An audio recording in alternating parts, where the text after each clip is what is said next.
Hi students, நம்ம progress check page number 59 இருக்கிறத பார்க்க போறோங்க. chapter 2 numbers and sequencesல progress checkல ரெண்டு question இருக்குங்க. நம்ம ஒவ்வொன்றா போட்டுடலாம் வாங்க.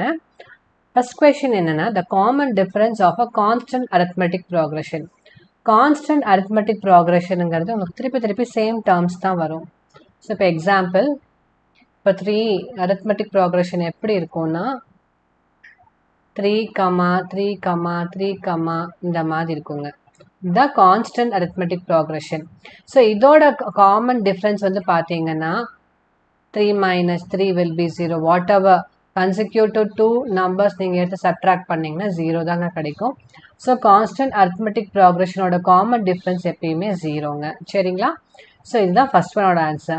Next one, if A and L are the first and last term of an arithmetic progression, then the number of terms is. So இது வந்து finite arithmetic progression. எப்போ first term last term இருக்குதுன்னா அந்த arithmetic progression வந்து finite. சரிங்களா? So இப்போ finiteனா common term வந்து உங்களுக்கு என்னன்னு தெரியும் A plus n minus 1 into D. இது வந்து nth term ஓட common form. Since last term இருக்கங்காட்டி இந்த tn வந்து நம்ம L ன்னு போட்டுட்டு L is equal to A plus n minus 1 into D.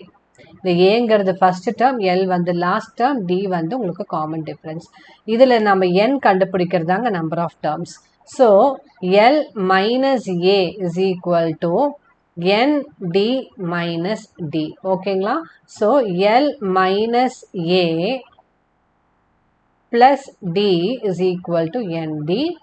Divide 2 out by D, that is L minus A by D plus 1 is equal to N.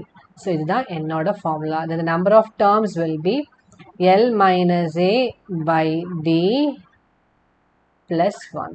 Okay, so உங்களுக்கு doubts in the comment section mention பண்ணுங்க. Like, share, subscribe பண்ணுங்க. Thank you.